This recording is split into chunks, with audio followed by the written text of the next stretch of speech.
I just kind of. Okay, now off you go. Okay, great. Let's see if I can make this work. So looks like I've got disabled screen sharing. Okay, share screen. I've got hang on here. There. Okay. Ah, there we go. Great. Okay, so I have a future in TV. so hopefully I've gotten this to work right. I see a book scanner here, and it looks like it's scanning something in Japanese. Okay, so there I made it big.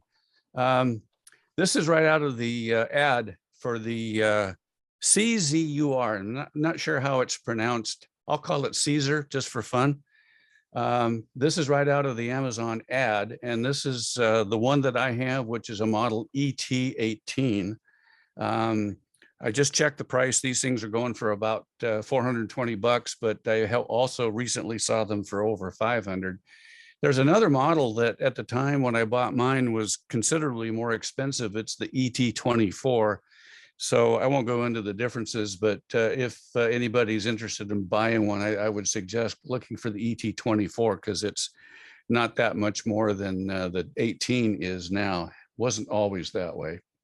So this is what I found, and I've been doing this since about the first of the year.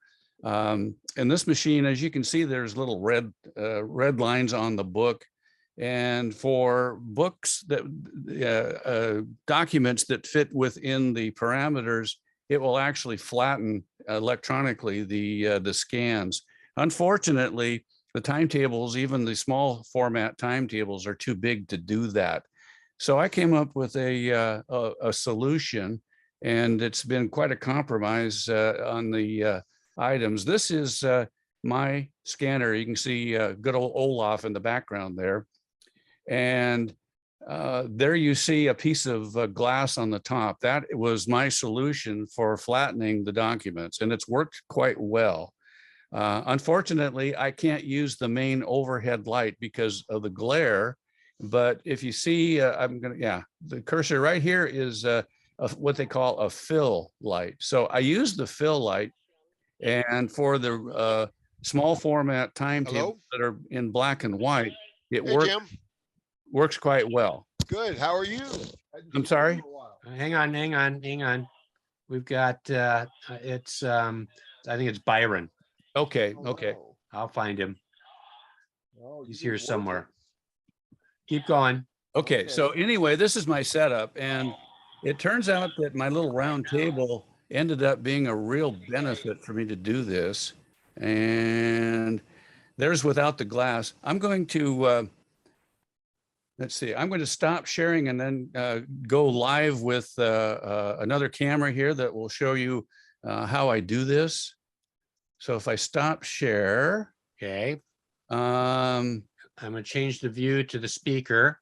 Okay, and I'm going to change cameras here. Hopefully you'll be able to see it. I'm not sure how it's going to come across on the little square here, but there we go. Oops. Something's going on there. Yeah, look at that. So this is me in real time. Excellent.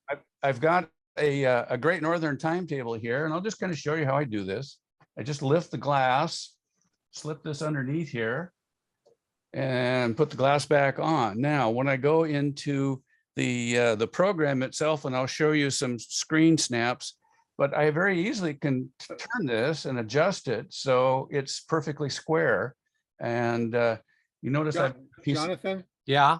Does everybody know how to get into speaker view? Because you have to do it on your local machine.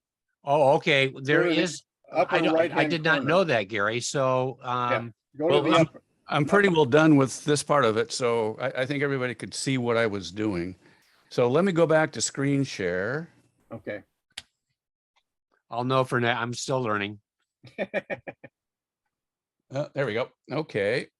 Share. And yeah, it's big. Okay. Great. So you saw how I was able to pick up on the edges of that white cardstock and move things around a little bit, and it works quite well. Here's showing how one of the big horse blanket timetables looks like. When I do this, I need to have extra tables out there, but it's been working quite well. One of the things I found is that the lights on the scanner itself aren't sufficient enough to do the color, good quality on the color. I was getting what they call hot spots when I was just using the fill lights from the scanner. So I had to resort to using fill lights from the side. So this is the screen as it comes up. Not sure we're seeing everything here. Let me adjust this a little bit. I think that'll work. This is the interface for the book scanner. Right. This is Okay. what I see when I first invoke the software on the scanner. Oh, right here is the scan button. And once you hit the scan button, this is what you see. So here's a timetable I recently scanned, and you can actually set what you want to scan by the orange bars here. I guess you call that cursor bars. And here you can see where I've adjusted the timetable to be quite square. One of the things I've run into is that the printing on these timetables isn't all that perfect. So what I've finally come up with is to adjust the cursors on the top line. So here you can see this is one of the timetables folded out. So here I've adjusted the squareness to match this top bar, and I just don't worry about how else they show because they're not all square. I try to adjust it so that the left is relatively close to where the page break is. And this is one where I adjusted the squareness to the line on here, and then to make the scan, I actually move it up so that the entire timetable is in the within the orange bars here. Once the timetable is ready to scan, you push this button right here, and there's also a foot switch, so I can sometimes hold down the glass if it helps flatten the timetable. And so I can either hit the foot switch or hit this electronic button on the software. Once I scan the pages on the timetable, this is what I'll see. So here's the front page, and then over here you see the other pages that I've scanned. In this case, there's looks like 9 pages total for this timetable. Then the process. The Caesar software scans in a PDF. No, not PDF. It's a JPEG format. Yeah, I was going to say it's a JPEG. Yeah. JPEG format. It can output to all kinds of formats, including PDF and TIFF. But internally, at least at this point in time, the files that it creates when I hit scan are JPEGs. So one of the things I do is I save them because once the Caesar software creates a PDF file and you close it, they disappear. But I found where they're hidden.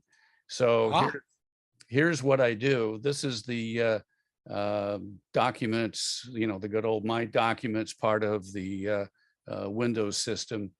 And for each date you do this, the Caesar software will create a new folder. So here's the actual image files that are created by the timetable I just showed you. There's 9 pages here. So what I do is I take and copy them and put them into a file associated with the timetable. Excuse me. So here I've got, and this is the format that we've been using for our timetable designations. So it includes the road, the date, which is formed by year, month, day, ETT for employee timetable. We have special instructions also, and we also have a designation for public timetables. timetable number in a 3-digit format. So if it's like timetable number 3, it would be 003.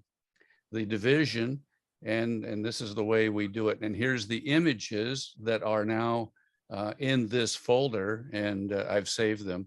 I can actually go back and recreate a PDF file by reloading everything into the Caesar software. So we got quite an adventure to figure out how it works behind the scenes, but I feel like I've been pretty successful. So here's what things look like when you start getting ready to actually create the PDF file. And so we hit over right here. You can see it's highlighted in orange in this case. So there's the PDF button, and it will then take all the images that you've got checked and create a timetable. Here's the timetable designation, again, using that same format I just described. And once it's done, you've got a PDF file that you can use for putting on the PNRA websites, and works pretty good. The black and white is really easy to do because the software has the ability to make white things more white and black things more black. So it works really good. But when you go into the color that we use on the big format, so-called horse blanket timetables, little different, little trickier. And like I said, I've had to use side lights to help enhance. You know, one of the things I really have had to resolve is that these aren't photos, so they don't have to be perfect. And I'm probably not going to learn Photoshop anyway, but so I get the best I can by just the lighting that I can produce. So so that's the timetable creation process. Any questions before I go on and show you a little bit how I do staple pulling? That was really interesting, Ken. I thought that was great. Yes. Thank you. So here's what the timetable looks like. This is one of the Bob Butler collection timetables that I've got. By the way, I've got about 32 of these under my belt. I've got one additional Milwaukee Road Coast Division. It's Coast Division number 1. And then in the Butler collection, I've got all of the Puget Sound and Willapa Harbor timetables scanned, and I've got all of the Tacoma Eastern timetables scanned. The next area I'll be going into is more of the Coast Division timetables, and there's, I think, 118 timetables in the entire collection. Like I said, I've already got 32 of them done. It's very slow, so I can do about 2 or 3 an hour. But the process starts out with removing the staples. If you remember a few months ago, we had quite a good discussion about that, with the conclusion to go ahead and remove the staples. So this is the backside of the timetable, where you can see the backside of the staples. So there's like 1, 2, 3, 4, 5. And this is pretty typical of what I see. And what I've been able to come up with is these tools. And the long devices are called spatulas. Just a regular set of needle nose pliers. And then this is an eraser shield. It's something that draftsmen use. And it's something that I've had in my interest in drawings. I've had this probably 50 years in my collection. It's a very thin piece of metal, and it works really good for what I've decided to use it for. Bob was able to provide, actually Jonathan was able to provide a document from the Federal Archive people as to how to do staple pulling. And it included the use of one of these spatulas. And these are small and quite thin, but they suggested using a piece of plastic to protect the actual document. So this is how I've come up to do this. And here you see it. What I've done is I've got the eraser shield right up against the staple. And this is my thinner of the 2 spatulas that I've got. And I found that if you just push laterally against the staple, a lot of times it will lift slightly. So I'm hardly touching, in fact, probably not even touching the paper, which is kind of one of my goals. So here you see the first part of the process where I've got the left side of this particular staple elevated. I've had to adjust the lighting so that you could see that. So that's why there's quite a bit of reflection on the actual spatula. That just was from the photo editor I used. And here you can see now the staple is actually lifted. And now one of the things I can do is I can take the larger of the spatulas and place it underneath the staple to protect the paper. Then I take the smaller spatula and come up against it and bend the staple up. So it's a process that, in my estimation, is protecting the paper in as good a manner as I can. And I think it does it quite well. So here is the same process on the other side of the staple.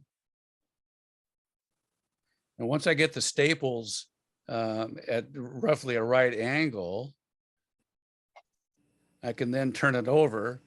And if the staple doesn't just let go, I can use the needle nose pliers and grab onto the other side and one of the prongs and just push it down. But ultimately what I'll do is I'll use one of the spatulas, get it underneath the staple to complete the removal process. So here it is.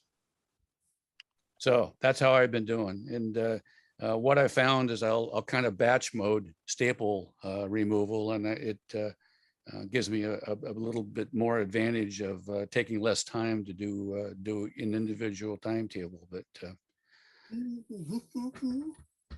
That is very interesting. And I thought that as a presentation, Ken, that it went really well because we were able to see in pretty good detail what it was that you were doing in kind of a step-by-step way. So I thought this was my very goal. informative. Yeah, thank you for that. And it was kind of fun putting that together and taking some pictures and doing some screen snaps. So I'll go ahead and stop sharing unless anybody wants to go back and look at something. Well, I got a question for you there, Ken. Yeah. These are timetables, right? Yes, these are the Milwaukee Road timetables from the Bob Butler donation. Well, don't you have, I think you've got the wrong name for those tools. I may, but that's the Okay, what are they supposed to be? Well, they're timetables, right? Yes. Shouldn't they be dispatulas? Rim shot. Boo. I stopped recording a minute to, yeah, I'm going to stop recording now.